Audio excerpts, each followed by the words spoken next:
Boker Tov Lachem, on est mardi 4 mars, Bezrat Hashem, le 2 du mois de Adar Bet. Alors pour la question que... Enfin, il pose la question, il n'est pas là, Nissim? Pour la question de ce matin, à savoir qu'il aura entendu d'un rave qu'on ne dit pas la bénédiction de Boré Péri à Geffen sur du vin Mevoucha, du vin cuit. Je le dis quand même à voix haute, puisque même s'il n'est pas là, ça intéressera peut-être les gens. Comme je vous l'ai dit, la réponse que je vous ai donnée ce matin, tout de suite après la prière, c'est exactement celle que rapporte ici le Rav Ovadia. Mitz anavim veyain shovrim talir shel pistour. Donc, pistour, mais fustar, qui veut dire du vin cuit, en d'autres termes. Mevarchim alahem techila birkat boré peri à geffen. Ulbasov bracha me'ain shalosh, kemuvan. À la Geffen, va Peri à Geffen, Kachim Alehem Beshabbat ou Beyamim Tovim, il n'y a aucun problème de le faire avec ce vin cuit, le Kiddush le Shabbat et le Yom Tov. Par contre, comme je lui ai expliqué, s'il a entendu du Rav, c'est qu'il n'a pas entendu le début de ce qu'a voulu dire ce Rav, c'est qu'effectivement sur le vin cuit, il y a une grande marloquette et vous allez l'entendre tout de suite. Nechleku Arishonim Bedin Yain Bevushal Im Varchim Alav Boré Peri à Geffen, une grande marloquette, très grande. Dans les Rishonim, sur lesquels il y en a qui disent, et pas n'importe lesquels, vous allez voir quel nom on parle, qu'on ne dit pas, surtout pas la bracha de Boré Peri à Geffen sur du vin cuit. Mais est-ce que c'est la halakha pour nous aujourd'hui? Parce que des marlokot, il y en a dans tout. Oh, Sheakon Yabidvaro. De faire bichlal le kiddush ou pas. Alors regardez, Kidat Ageonim Arif, Rabbi Yitzhak El-Fassi, répond comme ça, She'en mekachim ala yain mevushal. On ne fait pas bichlal le kiddush sur du vin mevouchal, et là chez Akol. Et la seule bracha qu'on peut faire dessus, c'est qu'étant donné que le vin, il a été cuit, il a perdu sa teneur de vin, et c'est plus du vin. Et il apporte une raaya, une preuve qui est flagrante. Si un non-juif touche du vin, mamash, il a rendu interdit, qu'on appelle yain neser. Et s'il est mevouchal, on permet, mashmalan, que mamash, si ce vin-là, il est mevouchal, et qu'un goy, il peut le toucher, alors qu'est-ce que tu dis que c'est du vin? C'est plus du vin. Donc, la bracha, c'est Sheakon Yabidvaro. Donc, on voit ici qu'il y a quelque chose de logique. Vedat Ramban, Ve'arashba, Ve'atosafot, Shemekachim, ala yain mevouchal. Et d'autres grands qui sont le Rashba, le Ramban, ouais, en bichlal baya. Tu prends le vin, et tu fais le kiddush dessus, tu dis Boré Peri à Geffen dessus. Varchim alav, Boré Peri à Geffen. Un jus de raisin quoi? Un jus de raisin sur lequel on pourrait faire le kiddush. Un gars, il n'a pas le droit de le toucher, ça aussi? D'accord. C'est vrai? Qu'est-ce qui fait qu'il y a un produit Share Ishbichu Ba'aliato, Valiahu Ba'alia, Rambam, Bilchot Shabbat Kavekar Kadan, She'en Mekachim ala Yain Mevushal. Mais le Rambam, lui, il dit qu'on ne fait pas le Yain, on ne fait pas la bracha sur du vin Mevushal. On ne fait pas le kiddush. Selon le Rambam, on ne fait pas le kiddush sur du vin Mevushal. וכן כתב הרב המגיד שלדעתו גבי הברכה מברכים על היין מבושל בורא פרי הגפן ומרן הבית יוסף lui dit que c'est dit הביא מדברי הפוסקים בזה וכן כתב בדברי הראשונים שסמכו על ירושלמי שמקדשים על היין מבושל dans les ירושלמי il dit כן on fait on מברכים on fait le קידוש sur du vin qui est מבושל מברכים עליו בורא פרי הגפן דברים של טעם הם וכן ההלכה et voilà להלכה וכן ההלכה donc l'halakha pour nous les sfaradim shura tartona oui on fait le kiddush sur du vin qui est mevouchal, et oui, on dira la bénédiction de Boré Peri à Geffen Mecham, Pasak Maran, Shulchan Aruch. וכן הרב אבילכו היה מקום להעיר בזה על מרן בית יוסף, לאחר ששניים מתוך שלושה עמודי ההוראה והם הרי והרמב"ם, et pourtant le Rif et le Rambam. Donc, vous savez qu'il y a trois piliers dans la halakha qui sont le Rif, le Rambam et le Rosh, et le Beit Yosef a l'habitude d'aller selon la majorité, c'est-à-dire trois.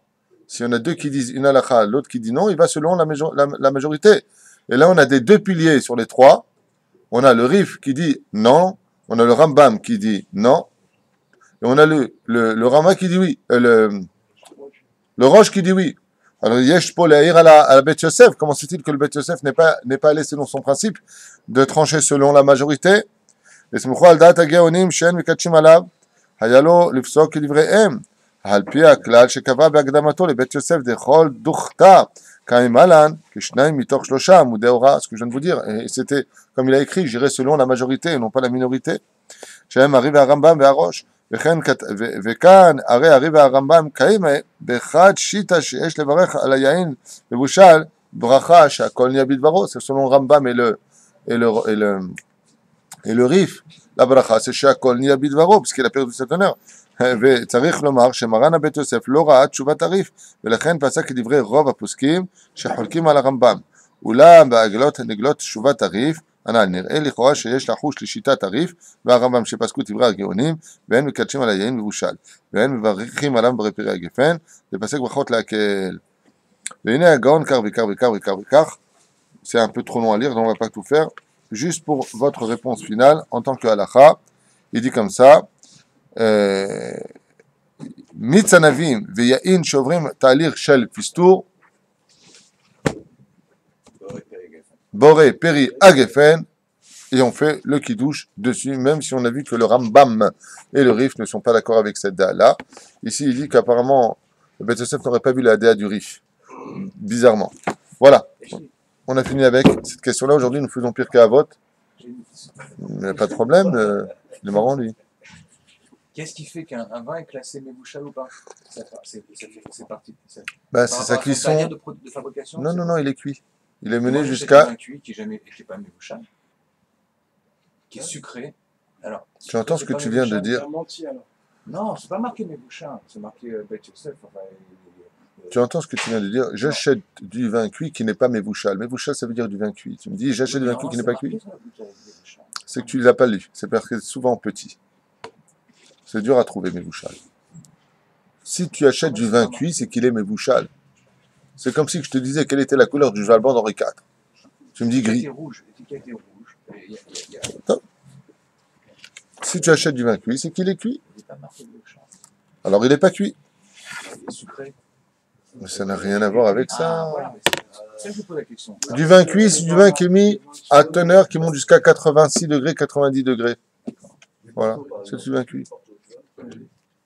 Mais à la bar mitzvah de votre fils, les bouteilles, il y a certaines bouteilles qui étaient Mébouchal. C'était pas du vin sucré.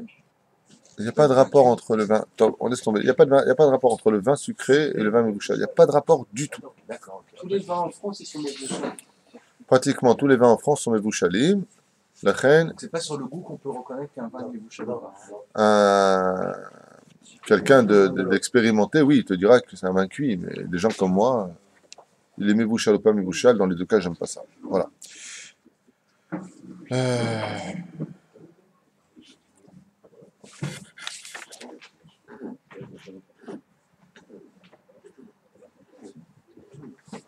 Ça va, tu t'en sors bien? Ouais, j'ai compris que ça te grattait, hein.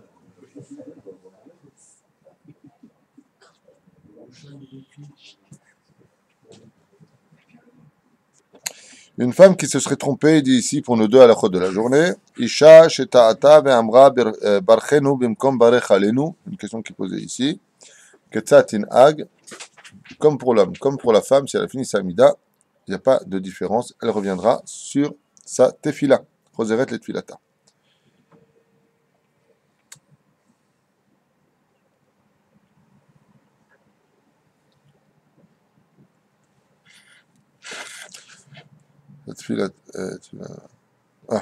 Quelqu'un qui a enlevé ses tefilines et qui vient pour les remettre, est-ce qu'il doit refaire ou pas la bracha dessus?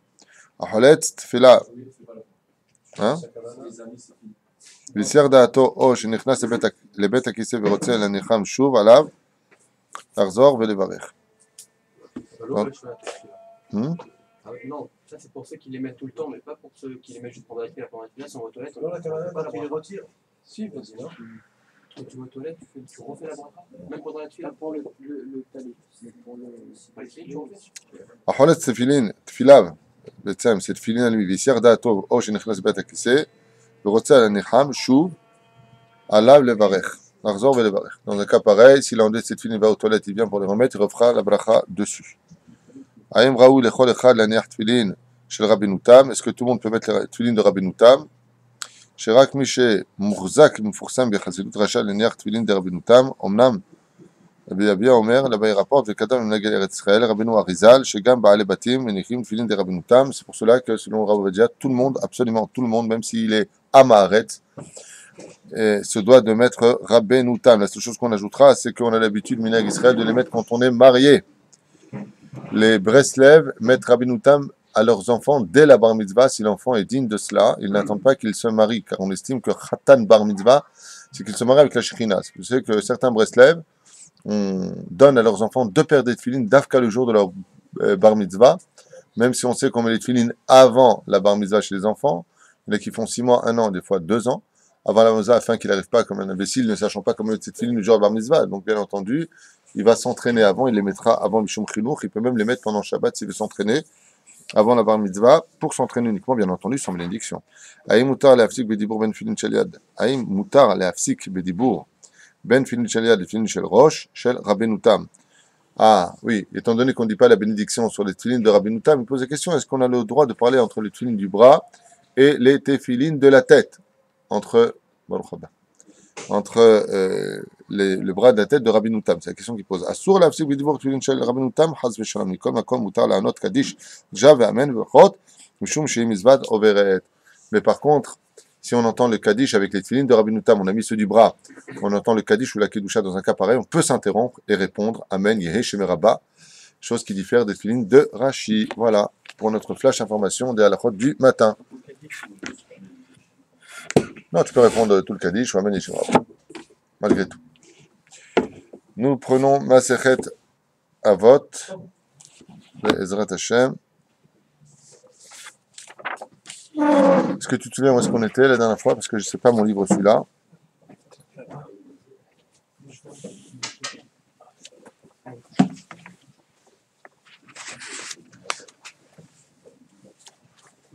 Voilà. Oref Shalom Verodef Shalom, on s'est arrêté là.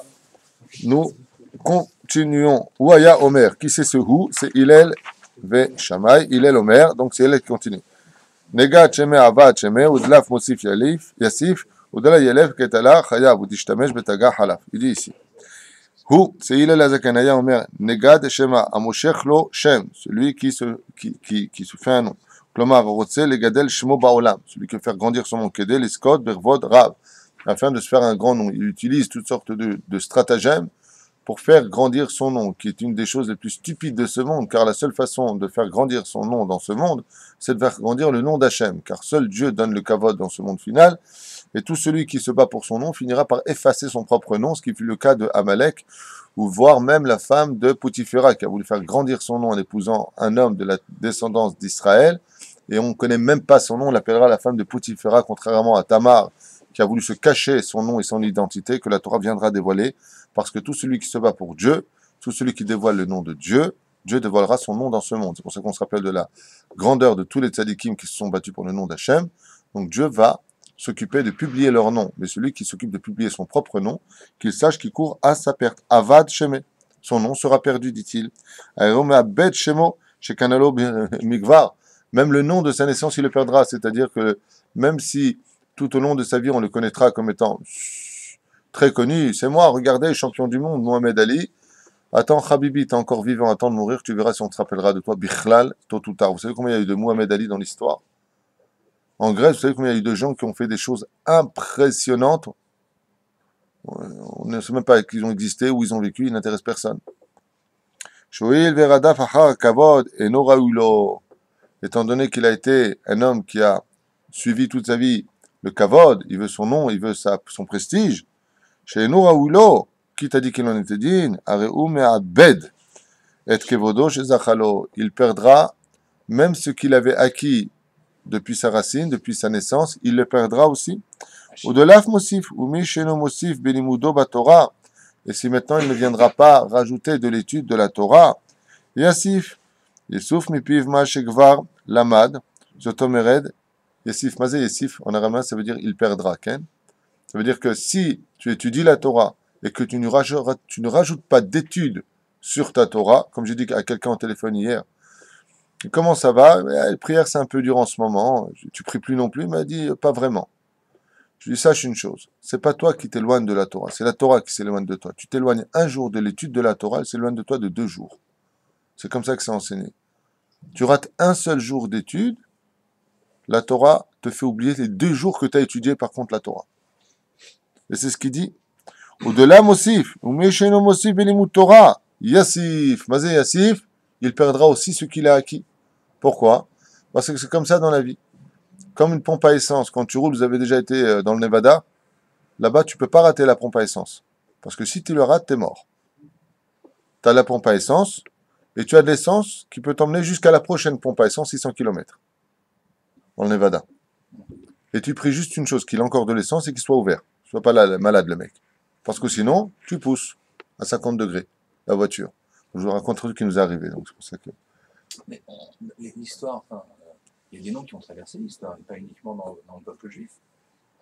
Achille, c'est lui qui me vient en tête, mais d'autres, Alexandre le Grand, c'était pas des Yéhudis. Qui te dit qu'ils ont existé, excuse-moi? Alexandre le Grand. Qui te dit Alexandre le Grand fait partie des grands parce qu'il a fréquenté des grands? Achille, qui te dit qu'il a existé? Achille. Achille fait partie de la mythologie, en 2 mots. Ouais. Le talon d'Achille, d'où est-ce que ça vient? Ça vient de Og Melech HaBashan, parce que Moshe Rabbeinu a sauté dans les airs pour toucher le talon de Og, et il lui a coupé le tendon de la Og, qui était un homme invincible, a dû tomber, il a perdu son sang. De là, il y a la mythologie qui est sortie de là. Tu sais combien de trucs j'ai trouvé dans la Grèce antique qui sont reconnus par les historiens comme étant des oui-dire. Il n'y a aucune preuve de leur existence. Il semblerait que, nous pensons que, mais par contre, quand tu vois la Torah à côté, tu trouves exactement les mêmes éléments l'un face à l'autre. Alors, est-ce que c'est parti pris de dire ce que je dis en disant la Torah est vraie, le reste c'est des mythos? Demandez aux historiens, ils ont appelé ça la mythologie, c'est pas pour rien. Regardez son origine. Bien. Donc, Achille, je sais pas, je connais pas.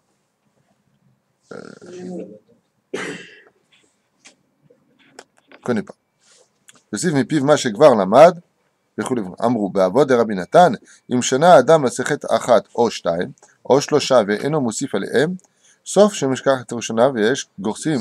Donc s'il a étudié 3 masechet et qu'il s'est arrêté là, qu'il sache que non seulement il n'aura pas étudié les autres, mais même ce qu'il a appris, il l'oubliera. יוסיף כמו יאסף. מה זה יוסיף? תוסיף toujours dessus. אלא עמו. אלא עמיו, סליחה. כלומר ש... ללמוד בלא איתו, כי מאחר שאינו מוסיף ללמוד, אין ערך יותר לחייו. Il dit, למד דבר דומה, j'aimerais vous donner un machal, למד דבר דומה, il dit ici, celui qui ne rajoute pas de l'étude à sa Torah, qu'il sache qu'il raccourcit les jours de sa vie. À quoi ça ressemble? Vous avez déjà vu en Inde, les gens qui jouent de la flûte là, il y a un serpent, il y a un cobra qui est en face, tant qu'il joue de la flûte, le serpent qui représenterait l'ange de la mort, il danse avec lui mais ne le touche pas, il ne le met pas à mort. Mais dès qu'il s'arrête, il n'est plus donc, en d'autres termes, en transe par rapport à cette musique et vient le mordre. C'est ce qu'il dit ici avec d'autres mots.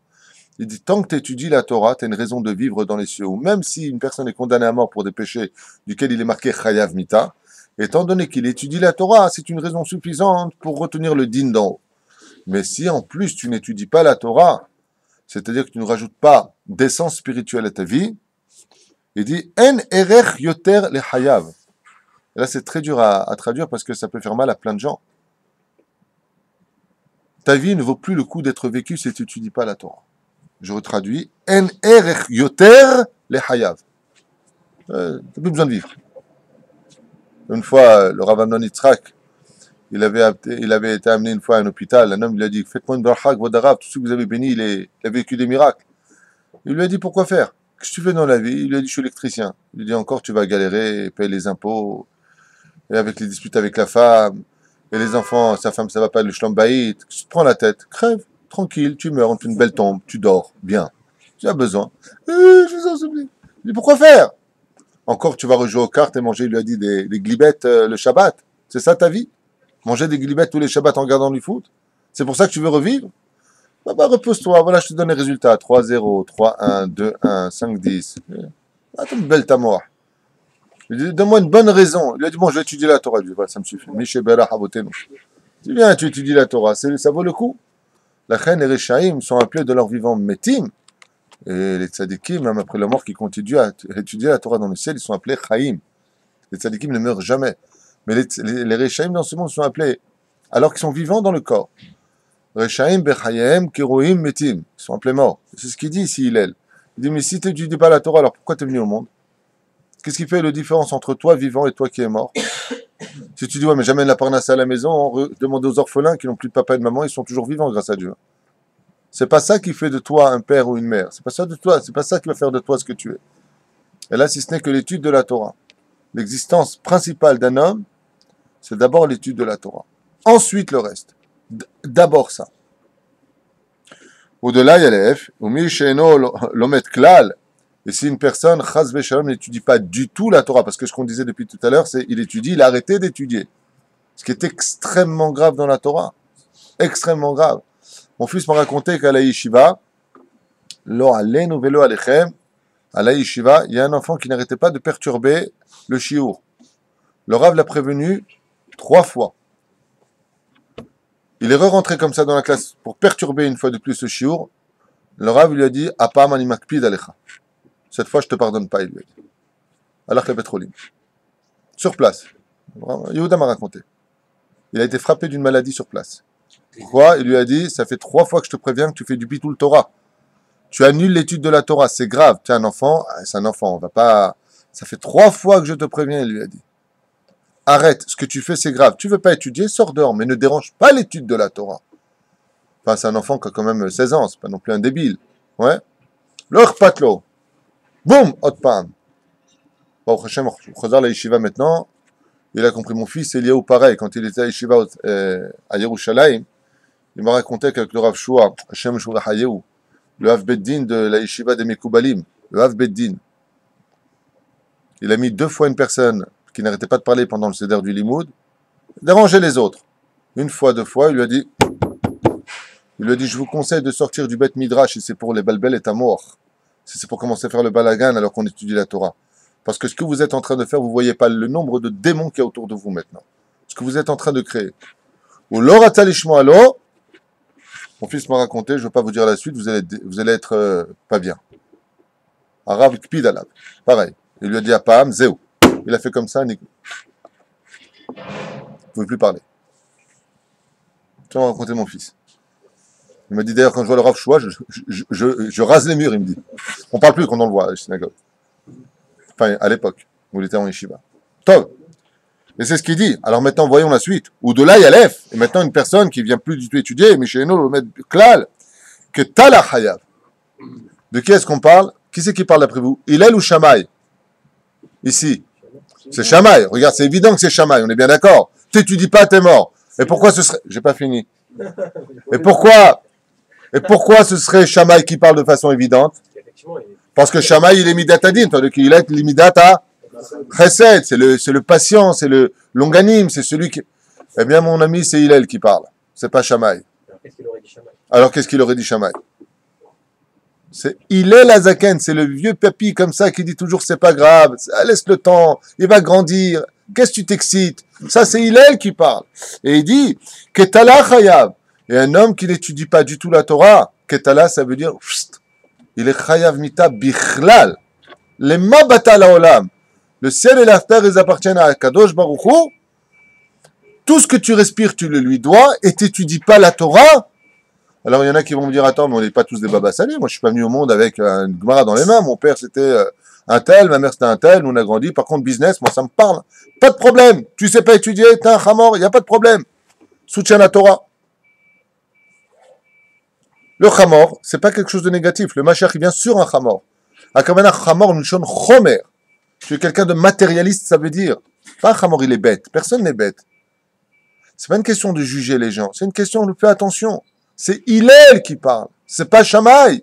Il te dit, Hayav mita, klomar o'il ve'eno lomet Torah, étant donné que tu n'étudies pas du tout la Torah, en lo srut le hayim. C'est Hillel qui parle. Quelqu'un qui n'étudie pas la Torah ne peut pas prétendre dire, j'ai le droit de vivre moi aussi. Hayav ha'adam likboa itim la Torah. Comme vous faites tous les matins. Tout ce qui vous fait vivre toute votre journée, c'est le mérite de venir à un cours de Torah chez moi ou ailleurs. Ce que je dis, c'est moi, je ne suis pas le meilleur. Pas du tout. Il y a d'autres rabbinim ici, beaucoup plus forts que moi et beaucoup plus intéressants. Mais au moins, allez-y. Comme je dis souvent, quand une personne manque au shiur, je dis, il est parti étudier ailleurs, pas il est venu chez moi. Moi, je ne cherche pas la pub. Mais est-ce qu'il a fixé un temps d'étude? Est-ce qu'il a un rave? Est-ce qu'il est parti prendre la Torah? Est-ce que vous pourriez sortir, si je vous bouchais la bouche et les narines, sortir dehors ou vivre ici? Qu'est-ce qui se passerait? Vous mourrez étouffé. Ce qui fait que chaque jour qui passe sans étude de Torah, cette personne-là dans les cieux est accusée de vivre pour rien. Mais attends, mais il fait quand même des mitzvot, il va donner de la tzedaka, il va aider sa mère, kiboud abahem, kiboud, ce que tu veux. D'abord l'étude de la Torah. Et si tu prétends ne pas avoir le temps, alors tu vas voir un rave qui a des avrichim, tu dis voilà, combien un avrech chez vous? 2002. Moi je peux donner que 500. C'est ma participation. Ça s'appelle Zvouloun et Issachar. Les Chachamim disent que même cette chita-là, ce plan-là, cette méthode-là, n'est pas valable. Car Zvouloun, combien même était-il constamment sur les océans, à travers les océans et les mers, il étudiait quand même la Torah. Tu n'es pas quitte. Nul n'est censé ignorer la loi. Seulement, comme on le dit tous les matins, Tana de Veliou, les fachot shte alachot bechol yom. Mais si tu n'étudies pas la Torah, Hillel, et non pas Shammai, nous dit En lecha zchut lichyot. Tu n'as aucun mérite de vivre sur terre. La halakha, c'est ce qu'il y a de plus important à étudier. La halakha, c'est la chose la plus importante, absolument. Le Rav Ovadia a dit et écrit que le livre de chevet de chaque juif, c'est le Shulchan Aruch. Comment veux-tu qu'un juif se comporte comme un juif s'il ne connaît pas les lois du code de la route? Est-ce que tu prêterais ta voiture à un homme qui est ton meilleur ami, qui n'a pas de permis de conduire, en d'autres termes, qui n'a pas étudié le code de la route? C'est ton meilleur ami, tu lui prêtes ta voiture? Non. T'es dégueulasse. Pourquoi tu lui prêtes pas? Hein? Il peut se tuer avec. Il peut se tuer avec. Ouais, pourquoi? Parce qu'il ne connaît pas le code de la route. Tu donnes pas la vie à quelqu'un qui ne connaît pas le code de la halakha. Comment tu peux te comporter comme un juif tous les jours, et après les gens viennent te voir, ils vont voir le Rav, ils lui disent « Oh, Rav, ça va pas dans ma vie, mais est-ce que tu as étudié le code de la route? J'arrête pas de faire des accidents, mais est-ce que tu connais le code de la route? Tu sais que chaque fois que tu te mets en colère, tu fais Avodah Zara de Oraïta? Tu sais que chaque fois que tu dis un gros mot, tu crées un shin dalet qui va te pourrir ton mazal? Tu es au courant de ce que tu fais? Ah, mais je savais pas qu'un sens interdit, ça veut dire qu'il faut pas y aller. Eh, mais fallait étudier. Tu vois, quand tu rentres dans une place, tu fais un stage. Hein, tu prends des gens, Stéphane, tu leur apprends comment travailler. Avant de venir, ils ne savaient pas. Et après, ils apprennent à travailler. La vie, c'est pareil. D'abord, les lois.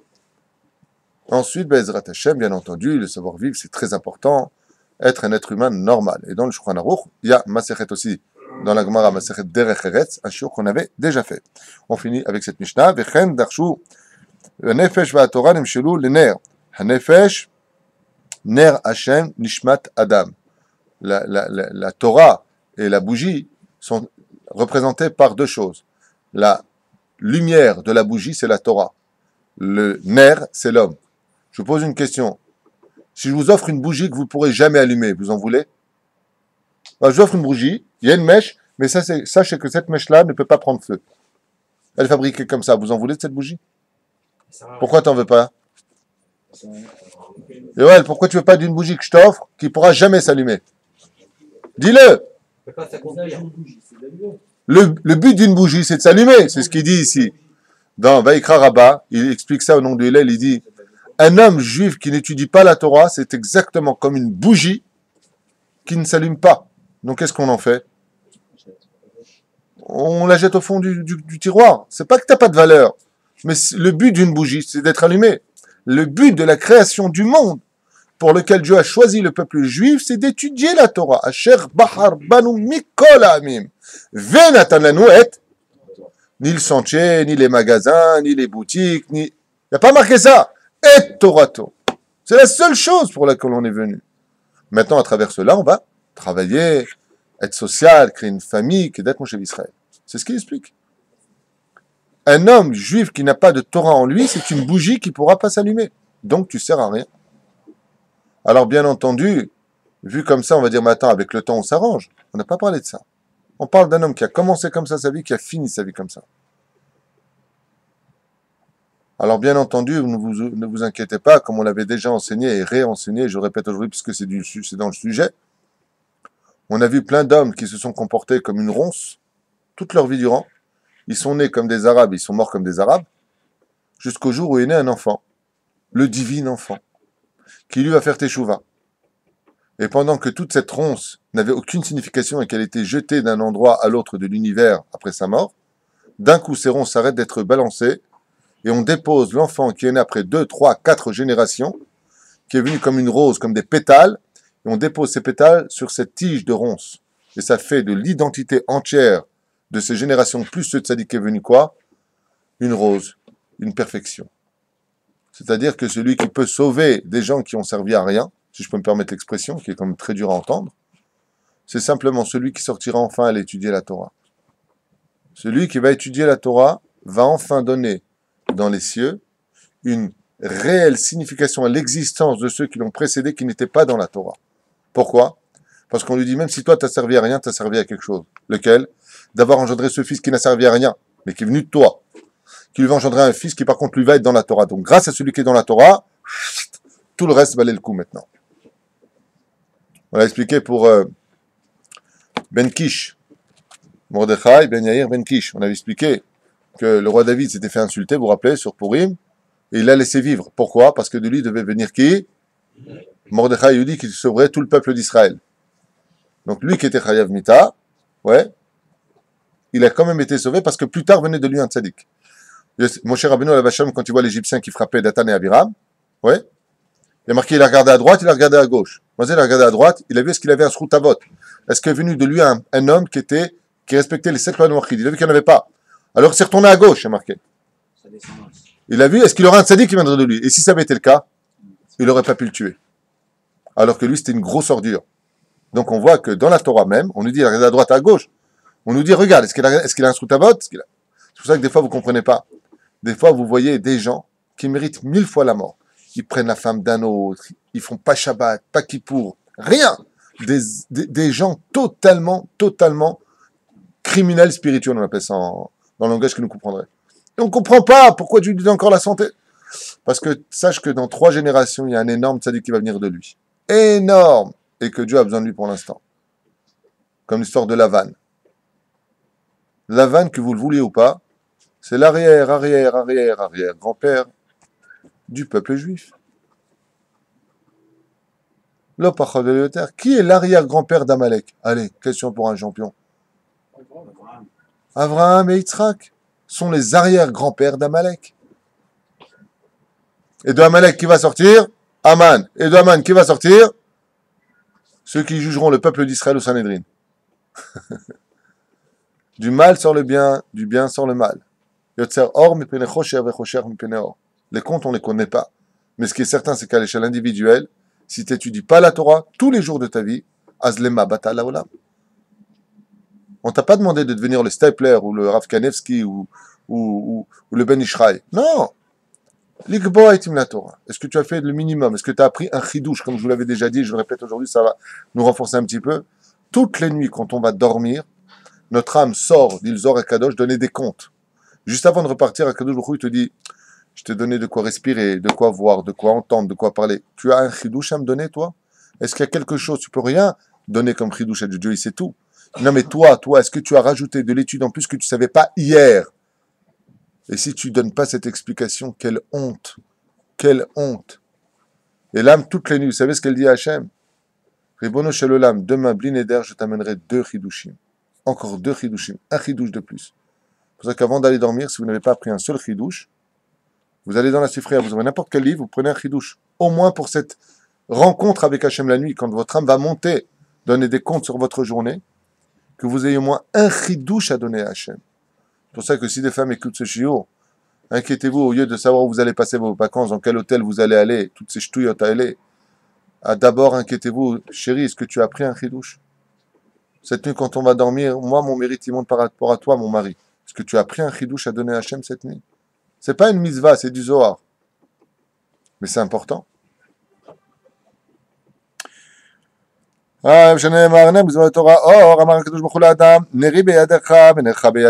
comme moi, j'ai donné ma lumière dans tes mains, c'est la Torah. Ta lumière, ton âme est dans mes mains, il dit Hachem. Fais attention. Tu t'occupes pas de mon âme, c'est-à-dire de ma Torah, il dit Hachem. Je m'occupe pas de ton âme. On est associés. Vous travaillerez, vous, avec un associé qui est constamment en vacances, vous travaillez que pour lui, vous? Soyez gentil de répondre à l'occasion, c'est fatigant d'avoir l'impression d'être. Hein? Bien sûr que non. Vous avez un associé, vous accepterez que lui, il est toute l'année en vacances et vous, vous travaillez? Oui. Il me dit un en plus. Oui? Non, vous êtes sérieux? On est bien d'accord que non. Pourquoi Dieu vous maintiendrait votre âme vivante si vous, de votre côté, pas vous, chas v'shalom, Si la personne ne s'occupe pas de l'âme de Dieu, entre guillemets, la Torah. C'est ce qu'il dit ici. Regardez bien le verset. Ner mitzvah ve'torah. Or, Amar Kadosh Baruch Hu, Neri, ma lumière, la Torah, beyadecha, je l'ai donnée au Har Sinaï, elle est dans tes mains maintenant. Venercha, et ta lumière, ton âme, beyadi, tu me laisses tomber, je te laisse tomber. C'est correct ou pas correct? C'est correct.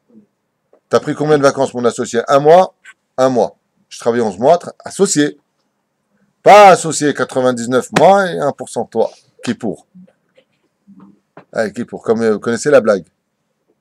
Hein? Non, le rabbin, qui pour? Il dit, Tov, l'office, l'an prochain à 9h. Parce que toute l'année, il y a 10 personnes à la synagogue, qui pour c'est plein. Alors il annonce, l'office, n'oubliez pas, à 9h l'an prochain. Neri beyadecha zo haTorah, venercha beyadi zo haneshama, im shamarta et sheli, ani meshamer et shelcha. Tu gardes ma Torah, je te garde ton âme. T'étudies pas la Torah, je te garde pas non plus. Vim, kebet shel neri, ani achabet necha. Et si maintenant tu viens éteindre ma Torah, c'est-à-dire que tu m'ignores complètement, moi aussi j'éteindrai ton âme. Ça veut dire que tu vivras sans lumière. Dishtamash betaga hasve shalom. Maintenant, si tu viens utiliser beketer shel Torah, betaga c'est une keter en araméen, okay? C'est-à-dire une couronne. Les shemanaato vetoalato. Si tu viens hasve shalom te servir de ma Torah pour ta gloire, pour qu'on t'embrasse les mains, monsieur le grand rabbin, ouais. Qu'Adam mishtamet bekli deshtamsho be'omanuto. Comme quelqu'un qui viendrait utiliser son ustensile, son marteau par exemple pour planter son clou, des intérêts personnels, il dit Halaf yahlof mina olam kem voir la alan kol aneilne midivret Torah notel hayav mina olam. Tout celui qui profite de la Torah pour ses intérêts personnels, qu'il sache qu'il retire des jours de sa vie et que lui aussi maintenant il étudie la Torah. Pas qu'il étudie pas, il étudie la Torah. Qu'il sache que lui aussi raccourcit des jours de sa vie. Veyesh marshim vederech mutarikon taga halav reshetivot Tamid Gavra, Aharina Haka, Lo pour Anout. Tout celui qui chaz shalom est un Talmid Chacham, donc on parle vraiment d'un homme qui étudie la Torah. Il va être Rosh Yeshiva pour que son nom soit connu à lui, pour que ce soit lui qui vienne enseigner, pour que lui. Il dit ici qu'il sache que les plus grands malheurs l'attendent. Et dans ce monde et dans l'autre. Pourquoi? La couronne d'Hachem, elle est faite pour Hachem. Ratzal Omar she'en mutar lo le Talmid Chacham, shekabel shimush mishum adam. Ça veut dire ne viens pas utiliser les gens parce que tu es le Rav pour tes intérêts personnels. C'est pour ça d'ailleurs que quand le matin certains amis me font le café, ce n'est pas parce que je suis leur Rav qu'ils me le font, c'est parce qu'on est amis, tout comme moi je leur propose est-ce que tu veux que je te serve. Ça n'a rien à voir avec le titre Chas Shalom qui nous surplombe parce que devant Hachem il n'y a pas de titre. Il n'y a qu'un seul titre, c'est lui. Nous on n'est rien du tout. Le Kabel Shimush Mishum Adam et là Mittalbindav comme le vient à Rambam. C'est pour ça que le Rabbi Yehuda Tzadka Alav Shalom, je vous l'avais dit, quand il allait à la poste, les gens, ils le voyaient, ils se poussaient tous. Tout comme le samedi après-midi, quand on fait Netilat Yadayim ici, je suis dans la queue, et tout le monde dit Bechavod, le Rav, laissez passer le Rav. Et qu'est-ce que je vous réponds? Faites semblant de répondre quelque chose, parce que c'est fatigant de parler avec plein de gens en face et un pain qui bouge. Non, ma pitam, c'est ce que je vous réponds. Vous êtes bizarre hein, quand même. Je parlais de ça avec ma femme hier soir. Je dis, j'ai plein de monde en face de moi, ils sont tous comme ça. Alors ma femme a dit, ça doit être trop profond pour eux. Non, mais c'est vrai, si vous arrivez, répondez. Dites ouais, dites non, dit pousse-toi, je sais pas. Vous faites ce que vous avez à faire parce que c'est le Rav, et le Rav, il doit avoir peur de ce qu'a marqué ici. On ne fait pas les choses pour son kavod. Rabbi Yehuda Tzadka, quand il arrivait à la poste, qu'il y avait la queue dehors, et que tout le monde le voyait, tout le monde se poussait. Qu'est-ce que faisait Rabbi Yehuda Tzadka? Il allait à 3 km plus loin, une autre poste pour pas qu'on lui fasse du kavod, là où il n'était pas connu. C'est les grands de ce monde. Une fois, la yeshiva de Porat Yosef était tombée dans une énorme faillite. Il n'y avait plus un kopek. Ils ont envoyé des shluchés et des rabbanan récupérer de l'argent pour la yeshiva de Porat Yosef. Ça n'a pas donné ce qu'il fallait. Ils sont partis voir le rosh yeshiva de l'époque, était le Rav Ben Sion Abba Shaul Zatzal, la chavruta du Rav de Yosef, le Rav Ben Sion Abba Shaul, ouais, celui qui a écrit le Or Letzion, Shoot, Or Letzion. Ils ont dit, Gwadarav, il n'y a que vous qui pouvez ramener l'argent en un seul rendez-vous. Il a dit, c'est pour ça que je n'irai pas. Il a dit, pourquoi? Il a dit, mais parce que si les gens me voient, c'est sûr qu'ils vont donner, même s'ils ne peuvent pas. Est-ce que je prends de l'argent de quelqu'un qui ne peut pas? Les sages nous ont mis, fais attention à l'argent des autres plus que ton propre argent. Imaginez, je vous pose une question maintenant. Imaginez maintenant que le Rav Ovadia Yosef, s'il était vers le Rav Nochal Yahu, le Rav qui vous voulez, un grave mondialement connu, ouais. Le Rav Kanevski maintenant, il rentre dans le Beth Midrash, il vous dit, à vous tous, donnez-moi 1000 shekels. Vous les donnez pas, même si vous les avez pas. Vous allez faire une banque pour lui donner. Le Rav Kanevski bat son Bordeaux, il te tend la main, tu donnes pas. Comment tu peux pas donner? Tu donnes ou pas, David? Tu rigoles depuis tout à l'heure. Par rapport à la banque, je me vois bien un poêle en face. Tu dois bien aller à la poêle. Sortez les payer. Ouais. C'est évident que si c'est un grand qui vient, vous allez tout de suite donner de l'argent. Et c'est ce qu'il a dit, le Rav. Il a dit quoi? Je vais utiliser mon prestige et mon nom pour demander de la tzedaka. C'est pas pour lui maintenant. Il a dit, même ça, je fais pas. Pourquoi? Parce que ça met mal à l'aise les gens. C'est ça la grandeur d'un tzaddik. Non, mais la personne peut pas. Ouais, mais... Il peut pas mettre mal à l'aise les gens. Et s'il a pas? Et s'il peut pas? Ça va pour toutes les tzedakot, de n'importe qui. Non, ben le mec qui vient, tu le connais pas. Ah, si on connaît pas, il n'y a pas ce... C'est la différence. Ouais. Bientôt, c'est la Iloula du Hida Be'ezrat Hashem. Alors, qu'est-ce qu'on fait? Le Hida, il vient, il te demande de l'argent, tu lui donnes pas? Devant ta mère. Hazve Shalom. Mais on va loin pour les tzadikim. Vezaïnyan. Aïe, aïe, aïe, aïe, aïe. Abnishna Abba. Huaya Omer. Qui c'est qui parle encore? Huaya Omer. Il avait l'habitude encore d'enseigner. Et il dit comme ça. Imen anili mili. Si je ne suis pas pour moi, qui le sera? Cette mère est Imen ani doeg litikuni ou litashlumi. Si je ne suis pas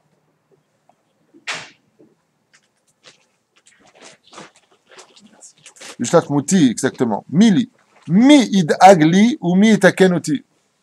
Bonne journée, Tzadik. Qui viendra s'occuper de moi et qui viendra veiller sur moi? Mes enfants? Qui t'a dit que tes enfants, quand tu partiras de ce monde, feront le Kaddish? Même si tu les as mis dans la Torah, c'est pas une garantie, je peux vous l'assurer. Il suffit d'une seule et unique mauvaise fréquentation pour que tout ce que tu aies construit soit détruit. Une seule. Pas besoin de deux. Hein. Il suffit des fois d'une épreuve pour faire tomber toute une émouna. Donc, comme c'est marqué dans la paracha de Noach, Elle Toledot Noach, Noach. Il n'y a pas marqué Shem Cham Yafet. Il n'y a pas marqué le nom des enfants. Il y a marqué là-bas Noach. Si tu veux réussir ta vie, ne compte que sur une seule unique personne. Toi-même. Pour ce monde et pour l'autre monde. Ne compte jamais, jamais, jamais sur quiconque. Comme quelqu'un m'a dit, mais si en France ça va très très mal, comment vous allez faire pour le Kollel? Je suis tombé en erreur. Je dis, pardon? Quel rapport avec la France? Bah, vous avez bien l'argent de France, vos amis ils vous aident à soutenir le Kollel. Non, non, non, pas du tout, je vous explique. Akadosh donne le srout à mes amis de soutenir la Torah ici. Si demain ils sont pas là, il y en aura d'autres. C'est marqué dans le Megillat Esther. Nul n'est irremplaçable, noir sur blanc. Esther, c'est pas la peine de te prendre la tête si tu es monté jusqu'en haut. C'est pour cette mission. Si tu le fais pas, il y en aura une autre à ta place. Nul n'est irremplaçable, demandez au cimetière. Il est plein de monde qui pensaient être irremplaçables et qui sont plus là. Et pourtant, la terre tourne encore. Vous voyez? Le Hari Akadosh, il n'y a eu qu'un seul homme qui était irremplaçable, c'est Moshe Rabbeinu. Comme ça dit le Hari. C'est le seul homme qui était vraiment irremplaçable. C'est Moshe Rabbeinu. Chutz misé, tout le monde est remplaçable. Ou Kshani Laatmi, il dit, Aval Kshani Doeg Laatmi, quand maintenant je viens me préoccuper de ma propre vie, d'avoir Gam Letovat Achirim, je peux être certain qu'en m'occupant de moi, je fais aussi du bien aux autres. Et ça, c'est la devise générale de tout psychologue. Si tu veux aider les autres qui vont mal, alors que toi-même t'es ruiné dans la tête, d'abord tu te construis, après tu peux construire les autres. C'est pour ça qu'il n'y a pas une chose plus démentielle de voir des gens qui vont mal et qui passent leur temps à essayer de remonter le moral des autres. Qu'est-ce que font ces gens, les pauvres? Ils écoutent les malheurs des autres, alors qu'eux-mêmes vont très très mal. Mais ils sont en train de se déguiser style psychologue pour soi-disant aller mieux.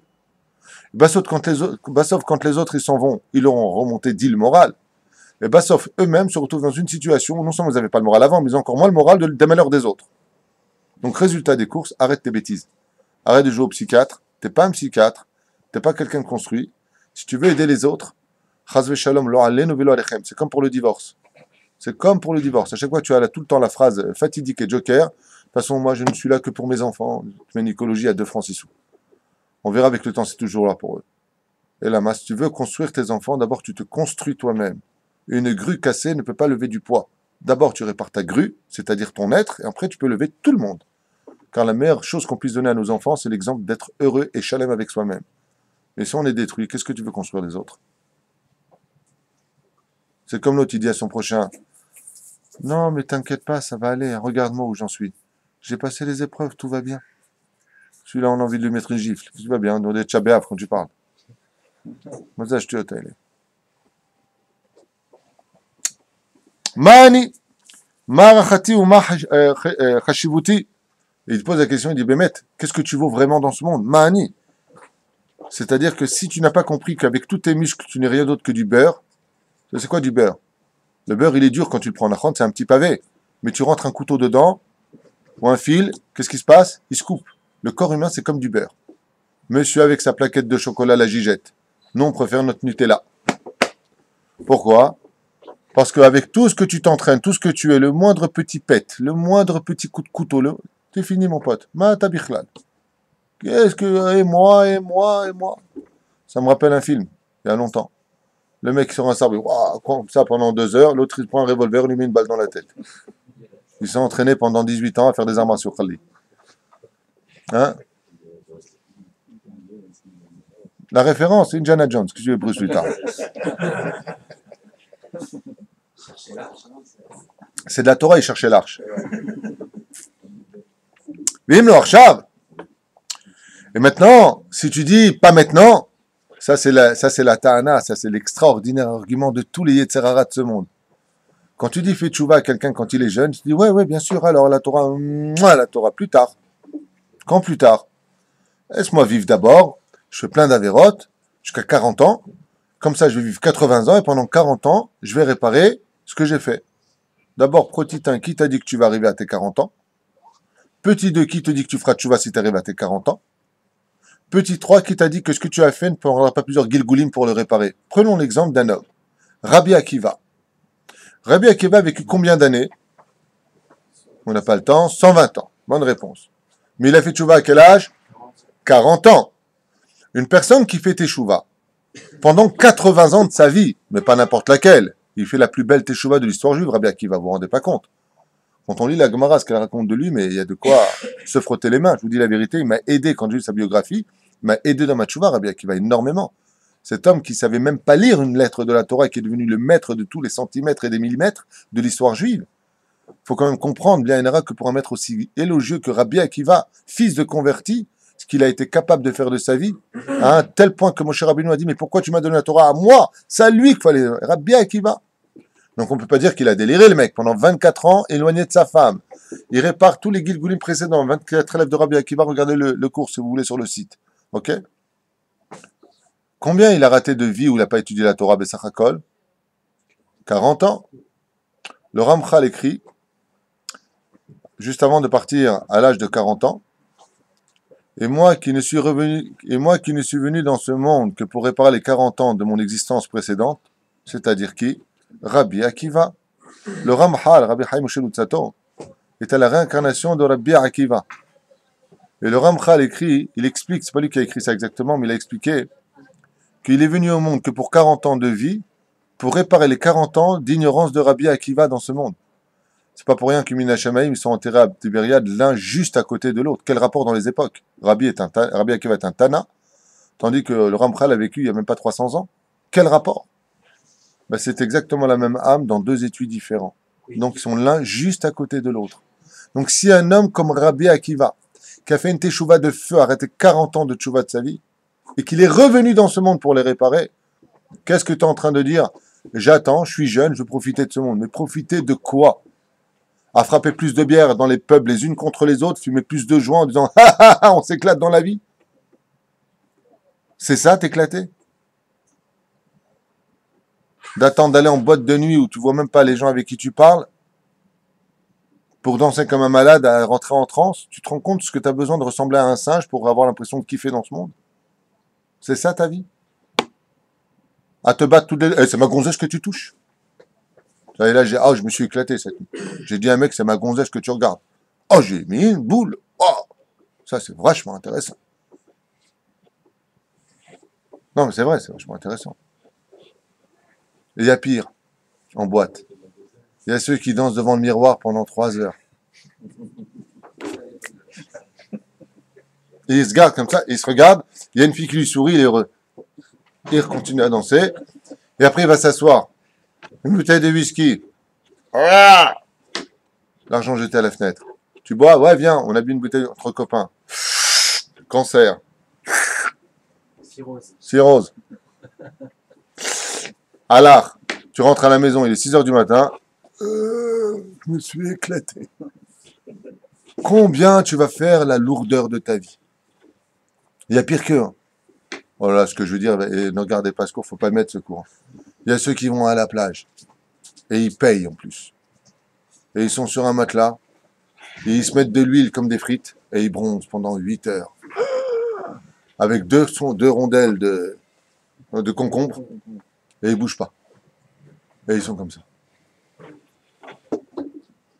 Et une fois qu'ils ont fait 4 heures de ce côté-là, ils font 4 heures de l'autre côté. Parce que sinon ça fait noir et blanc. Pas bon. Ils rentrent le soir à la maison épuisés pour entendre qu'une seule chose. Waouh, t'es belle. T'étais où? J'étais à Juan. Waouh. Bravo. T'es en train de peler, tu ressembles à une lépreuse. Bravo, Tarak. La terre entière t'a regardé. Tu viens de perdre ton monde futur à avoir été à la plage. Masechet Brachot, Samech Aleph, Hamoud Aleph. T'as dépensé ton oseille. Tout le monde a vu ton corps. Et qu'est-ce que tu as gagné? Rien. Et ça s'appelle s'éclater. Alors qu'à la plage, je me rappelle quand j'étais jeune, t'entends souvent... Bon, donne-moi une bouteille d'eau, j'en peux plus. Tu fais de la vodazara, de ton corps. Qu'est-ce que tu as besoin de tout ça? Une femme doit être sniout. Tout ça, ça s'appelle à la recherche du bonheur. C'est pas une blague ce que je dis. Hein. Je fais une caricature à vos yeux peut-être, pour moi, c'en est pas. C'est une réalité. Et on prend la douche, et on a mal, et on a été piqué par les méduses, et... Ça veut dire, tu vois tout négatif, vous allez me dire, non, tu peux tout faire, qu'Edat Moshe Israël, il y a la plage religieuse, il y a tout ce qu'il faut, tu fais attention. Et celui qui fait pour les mitzvot, le Yedadabarra, mais tu condamnes tout pour rien. Pour rien. Qu'est-ce qui te reste de tout ce que vous avez vécu dans le monde des péchés? Rien. Rien, il n'y a rien qui reste. Rien. Et c'est ce qu'il dit ici. Regardez la suite. Vim lo arshav. Azé matai, quand tu vas le faire? Matai essaie. Alors, kol rega over veino choser. Tu as oublié que la meilleure teshuva, c'est celle de ta jeunesse, quand tu avais encore la force. Mais là, le mec, une fois, à 78 ans, qu'est-ce qu'il m'a dit? 80 ans, il me dit, non, moi, j'ai arrêté avec les gonzesses. Je lui ai dit, mais même si tu voulais, elles veulent plus de toi, Yatik Ouijik. Ouais, non, mais je vais plus en boîte de nuit. Je lui ai dit, mais il te laisse pas rentrer, Yatik. Non, mais voilà, j'ai fait teshuva. Mais t'avais pas le choix, t'as plus rien à faire. Hazve shalom. La vraie teshuva, c'est celle quand tu es jeune. Là où tu as toute ta force, tu la donnes à Hachem. Et là, il dit, rapporte quelque chose d'important, il dit, mais tu oublies un détail. C'est que quand tu laisses 40 ans, 20 ans de ta vie passer ce temps, il est mort et il reviendra plus jamais. Donc tu l'as malgré tout tué. Qui t'a dit que tu vas vivre demain bichlal pour dire demain je ferai teshuva? Car en attendant, tu es en train de te, comment dire, d'avoir plein de dettes, de t'endetter à mort. Il y en a qui disent, et quand je suis pour moi, et il dit, bichlal, combien même tu viendrais faire teshuva et pleurer sur toutes les fautes que tu as fait de ta vie? Qui tu es Bessachakol? Ne commence pas à t'enorgueillir à Kamana. Qu'est-ce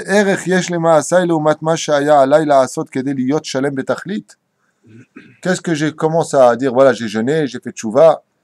C'est démoralisant ce qu'il est en train de dire quand même ici.